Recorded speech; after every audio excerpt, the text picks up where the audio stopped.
ಶ್ರೀ ಗಣಪತಿ ಶಾರದಾ ಗುರುಭ್ಯೋ ನಮಃ. ಉತ್ತರಂ ಯತ್ ಸಮುದ್ರಸ್ಯ ಹಿಮಾದ್ರೇಶ್ಚೈವ ದಕ್ಷಿಣಂ ವರ್ಷಂ ತದ್ಭಾರತಂ ನಾಮ ಭಾರತಿ ಯತ್ರ ಸಂತತಿ.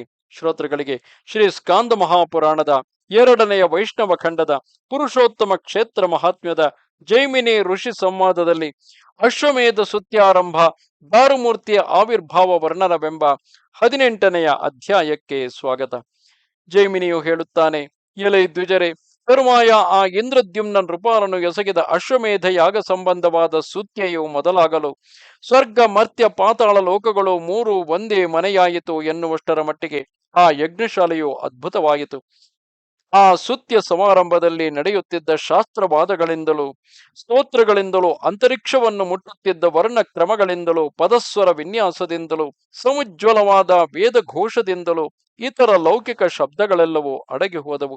ಆ ಯಜ್ಞಶಾಲೆಯಲ್ಲಿ ದೀನರಿಗೆ ಏನೊಂದು ತಡೆಯಿಲ್ಲದೆ ಅವರವರ ವಾಂಛಿತ ಪದಾರ್ಥಗಳು ವಿನಿಯೋಗವಾಗುತ್ತಿದ್ದವು. ನಟ ನರ್ತಕ ಸೂತರಿಗಿಂತೂ ಆ ಸಮಾರಂಭವು ಕಲ್ಪವೃಕ್ಷವೇ ಆಗಿ ಹೋಗಿದ್ದಿತು. ಈ ಮಧ್ಯದಲ್ಲಿ ಅಪಭೃತ ಸ್ನಾನ ಮಾಡಲೋಸುಗ ಸಾಗರದ ದಕ್ಷಿಣ ತೀರದಲ್ಲಿ ಬಿಲ್ಲೇಶ್ವರನ ಸಮೀಪದಲ್ಲಿ ಸ್ನಾನ ಭವನ ಅಂದರೆ ಸೋಪಾನವನ್ನು ನಿರ್ಮಿಸಲಾಗಿದ್ದಿತು. ಅದರ ರಕ್ಷಣೆಗಾಗಿ ನಿಯುಕ್ತರಾಗಿದ್ದ ಸೇವಕರು ಅರಸನ ಬಳಿಗೆ ಸಂಭ್ರಮದಿಂದ ತಂದು ಕೃತಾಂಜಲಿ ಪುಟರಾಗಿ ಈ ರೀತಿ ಅರಿಕೆ ಮಾಡಿದರು. ದೇವ, ಮಹೋದಧಿಯ ತೀರ ಪ್ರದೇಶದಲ್ಲಿ ಅಲೆಗಳ ಮೇಲೆಯೇ ತೇಲಿಕೊಂಡು ಬಂದ ಮಹಾವೃಕ್ಷವೊಂದನ್ನು ಕಂಡೆವು. ಅದು ಅಚ್ಚ ಕೆಂಪಿನ ಬಣ್ಣವುಳ್ಳದ್ದಾಗಿ ಎಲ್ಲೆಡೆಯಲ್ಲಿಯೂ ಶಂಖ ಚಕ್ರಗಳ ಗುರುತುಗಳುಳ್ಳದ್ದಾಗಿರುವುದು. ಸಮುದ್ರದ ಅಲೆಗಳ ಮೇಲೆಯೇ ತೇಲಿ ಬಂದ ಆ ವೃಕ್ಷವು ಸ್ನಾನ ಭವನದ ಸಮೀಪದಲ್ಲಿಯೇ ಇರುವುದು. ನಾವು ಅದನ್ನು ಪ್ರತ್ಯಕ್ಷವಾಗಿ ಕಂಡೆವು. ಇದು ಪರಮಾದ್ಭುತವಾಗಿರುವುದು. ಆ ವೃಕ್ಷವನ್ನು ನಾವು ಹಿಂದೆ ಯಾವಾಗಲೂ ಕಂಡುದಿಲ್ಲವು. ಆಗ ತಾನೇ ಉದಿಸುತ್ತಿರುವ ಸೂರ್ಯನಂತೆ ಅದು ಕಿರಣಗಳನ್ನು ಚಿಮ್ಮಿ ಪ್ರಕಾಶಮಾನವಾಗಿರುವುದು. ಅಲ್ಲದೆ ತನ್ನ ಸುಗಂಧದಿಂದ ತೀರ ಪ್ರದೇಶವನ್ನೇ ಸುಗಂಧಮಯವನ್ನಾಗಿಸಿರುವುದು. ಅರಸ, ಇದು ಸಾಧಾರಣವಾದ ಮರವಲ್ಲ. ಇದಾವುದೋ ದೇವಲೋಕದ ವೃಕ್ಷವೇ ಎಂಬುದು ನಿಶ್ಚಯವು. ಅಥವಾ ಯಾವುದೋ ಒಂದು ದೇವತೆಯು ಈ ವೃಕ್ಷರೂಪವಾಗಿ ಕಾಣುತ್ತಿರುವುದು ಇದು ದಿಟವು. ಈ ಪ್ರಕಾರವಾಗಿ ನುಡಿದ ಆ ಸೇವಕರ ನುಡಿಗಳನ್ನು ಕೇಳಿ ಆ ಇಂದ್ರದ್ಯುಮ್ನ ರಾಜನು ನಾರದ ಮುನಿಯನ್ನು ಕುರಿತು, ಎಲೈ ಮುನಿಯೇ, ಇದೇನು ನಿಮಿತ್ತವಿರಬೇಕು? ಈ ಸೇವಕರು ತಾವು ಮರವನ್ನು ಕಂಡುದಾಗಿ ಹೇಳುತ್ತಿರುವರಲ್ಲ ಎಂದು ಕೇಳಿದನು. ನಾರದ ಮುನಿಯು ನಸುನಗುತ್ತಾ ಆ ನೃಪಶ್ರೇಷ್ಠನನ್ನು ಕುರಿತು ಹೇಳಿದನು, ಎಲೈ ರಾಜನೇ, ಪ್ರಕೃತದಲ್ಲಿ ನೀನು ಮಾಡುತ್ತಿರುವ ಕಟ್ಟಕಡೆಯ ಅಶ್ವಮೇಧ ಯಾಗವು ಸಫಲವಾಗಲೋಸುಗ ಪೂರ್ಣಾಹುತಿಯು ಮುಗಿಯಲಿ. ನೀನು ಈ ಮೊದಲು ಕನಸಿನಲ್ಲಿ ಏನನ್ನು ಕಂಡೆಯೋ ಆ ಭಾಗ್ಯವು ಕೈಗೂಡುವ ಕಾಲವು ಇದೀಗ ಒದಗಿ ಬಂದಿರುವುದು.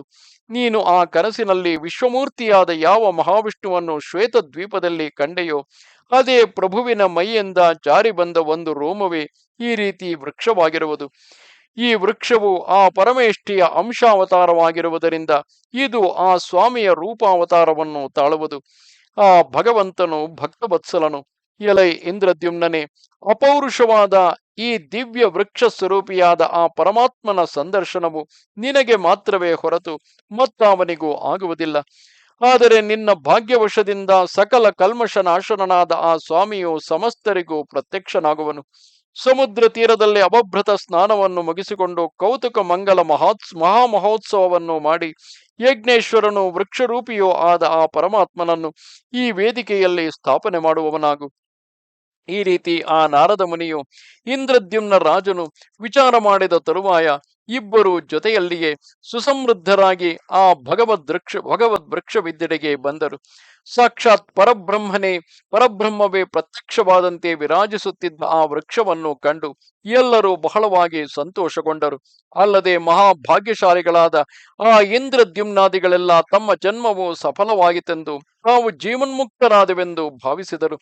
ಭಗವತ್ ಪ್ರಿಯನಾದ ಇಂದ್ರದ್ಯುಮ್ನ ರಾಜನಾದರೂ ಆ ಅಮೃತ ಸಾಗರದಲ್ಲಿ ಮಿಂದ ತರುವಾಯ ತಾನು ಸ್ವಪ್ನದಲ್ಲಿ ಜಗನ್ನಾಥನನೆಂತೋ ಸಂದರ್ಶಿಸಿದ್ದನು. ಅಂತೆಯೇ ಆ 4 ಕೊಂಬೆಗಳೊಡಗೂಡಿ ಚತುರ್ಭುಜನಾದ ಪರಮಾತ್ಮನನ್ನೇ ಅನುಕರಿಸುತ್ತಿರುವ ಆ ದಿವ್ಯ ತರುವನ್ನು ಕಂಡು ತನ್ನ ಶ್ರಮವು ಸಫಲವಾಯಿತೆಂದು ಭಾವಿಸಿದನು.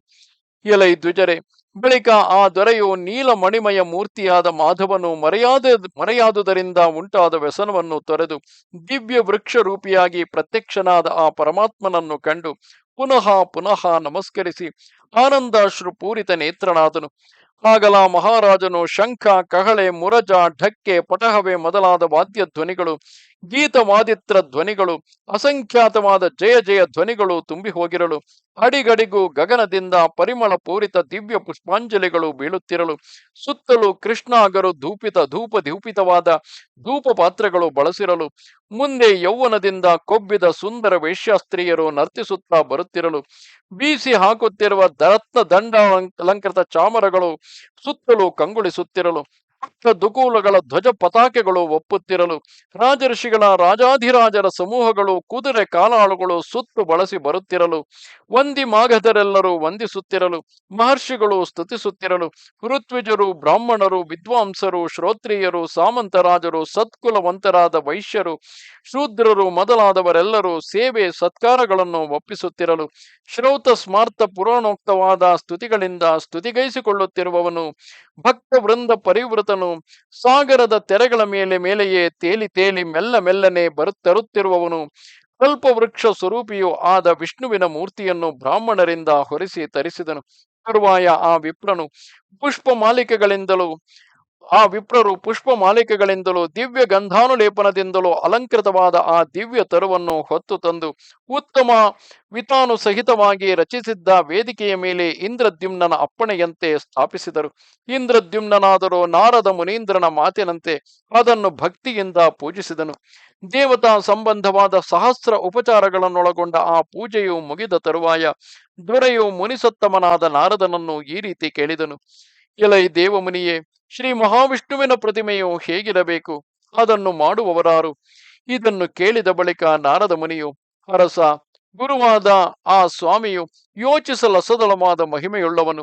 ಸರ್ವಲೋಕೋತ್ತರವಾದ ಆ ಪ್ರಭುವಿನ ಚೇಷ್ಟೆಯನ್ನು ಯಾರು ತಾನೇ ಬಲ್ಲರು? ಈ ಪ್ರಪಂಚವನ್ನೇ ನಿರ್ಮಾಣ ಮಾಡಿರುವ ಸಾಕ್ಷಾತ್ ಚತುರ್ಮುಖನಿಗೆ ಅದು ಗೋಚರವಾಗುವುದು ಸಂಶಯವಾಗಿರುವುದು. ಎಲೈ ವಿಪ್ರರೇ, ಆ ನಾರದ ಪಾರ್ಥವರಿಬ್ಬರು ಈ ರೀತಿ ವಿಚಾರ ಮಾಡುತ್ತಿರಲು, ಅಲ್ಲಿದ್ದವರೆಲ್ಲರೂ ಆಶ್ಚರ್ಯಗೊಳ್ಳುತ್ತಿರಲು, ಅಂತರಿಕ್ಷದಿಂದ ಆಕಾಶವಾಣಿಯೊಂದು ಕೇಳಿ ಬಂದಿತು. ಅಪೌರುಷೇಯನು, ವೇದ ಪ್ರತಿಪಾದ್ಯನು, ಸರ್ವತಂತ್ರ ಸ್ವತಂತ್ರನೂ ಆದ ಭಗವಂತನು ವಿಚಾರ ಮಾಡಲಾಗದ ಮಾರ್ಗದಲ್ಲಿ ಇರುವಂತಹವನು, ಚೆನ್ನಾಗಿ ರಕ್ಷಿಸಲ್ಪಟ್ಟು ಬಹುರಹಸ್ಯವೂ ಆಗಿರುವ ಈ ಮಹಾವೇದಿಕೆಯ ಮೇಲೆ ಆತನು ತಾನಾಗಿಯೇ ಅವತರಿಸುತ್ತಾನೆ. ಈಗ ನೀವು 15 ದಿನಗಳವರೆಗೂ ಈ ದಿವ್ಯ ವೃಕ್ಷವನ್ನು ಮುಚ್ಚಿಡಿ. ಈಗ ತಾನೇ ಇಲ್ಲಿಗೈ ತಂದಿರುವ ಈ ವೃದ್ಧನು ಶಸ್ತ್ರಪಾಣಿಯಾದ ಬಡಗಿಯಾಗಿರುವನು. ಇವನನ್ನು ಗರ್ಭಗುಡಿಯೊಳಗೆ ಪ್ರವೇಶಗೊಳಿಸಿ ಬಾಗಿಲನ್ನು ಭದ್ರವಾಗಿ ಮುಚ್ಚಿರಿ. ಈ ಬಡಗೆಯು ಸ್ವಾಮಿಯ ಮೂರ್ತಿಯನ್ನು ಕಡೆಯುವವರೆಗೂ ಹೊರಗೆ ವಾದ್ಯ ಧ್ವನಿಗಳು ನಿಲ್ಲದೆ ನಡೆಯುತ್ತಿರಲಿ. ಮೂರ್ತಿಯನ್ನು ಕಡೆಯುವ ಶಬ್ದವು ಕೇಳಿ ಬಂದುದಾದರೆ ಕಿವುಡುತನವೂ ಕುರುಡುತನವೂ ಉಂಟಾಗುತ್ತದೆ. ಇದೂ ಅಲ್ಲದೆ ಆ ಶಬ್ದವನ್ನು ಕೇಳಿದವರಿಗೆ ನರಕವಾಸವೂ ಸಂತಾನ ನಾಶನವೂ ಘಟಿಸುವುದು. ಆದುದರಿಂದ ಯಾರನ್ನೂ ಒಳಗೆ ಬಿಡಬಾರದು. ಯಾರು ಎಂದಿಗೆ ಆಗಲಿ ಆ ಮೂರ್ತಿ ನಿರ್ಮಾಣವನ್ನು ನೋಡಲು ಕೂಡದು. ಮೂರ್ತಿ ನಿರ್ಮಾಣಕ್ಕಾಗಿ ನಿಯೋಜಿತನಾದವನನ್ನುಳಿದು ಮತ್ತಾರಾದರೂ ಅದನ್ನು ಕಂಡುದಾದರೆ ರಾಜನಿಗೂ ರಾಷ್ಟ್ರಕ್ಕೂ ಮಹಾಭೀತಿಯೂ ಅಂಧತ್ವವೂ ಉಂಟಾಗುತ್ತದೆ. ನೋಡಿದವನಿಗಂತೂ ಒಂದು ಯುಗ ಕಾಲ ಅಂಧತ್ವವು ಬರುತ್ತದೆ. ಆದುದರಿಂದ ಪ್ರತಿಮೆಯು ಸಿದ್ಧವಾಗುವವರೆಗೂ ಯಾರು ಅದನ್ನು ನೋಡಕೂಡದು. ಮೂರ್ತಿಯೆಲ್ಲವೂ ಸಿದ್ಧವಾದ ಬಳಿಕ ಆ ದೇವನೇ ದರ್ಶನಕ್ಕೆ ಸಿದ್ಧವಾಗಿರುವುದಾಗಿ ಹೇಳುವನು. ಸಮಸ್ತ ಲೋಕಕ್ಕೂ ಸುಖ ಉಂಟಾಗಲು ಯಾವ ಯಾವ ಕಾರ್ಯಗಳನ್ನು ಅವಶ್ಯವಾಗಿ ಮಾಡತಕ್ಕುದೆಂದು ಸಾಕ್ಷಾತ್ ವಿಷ್ಣುವೇ ಈ ರೀತಿ ಹೇಳಿದುದನ್ನು ನಾರದಾದಿಗಳು ಕೇಳಿ ಅಂತೆಯೇ ಮಾಡಬಯಸಿದರು.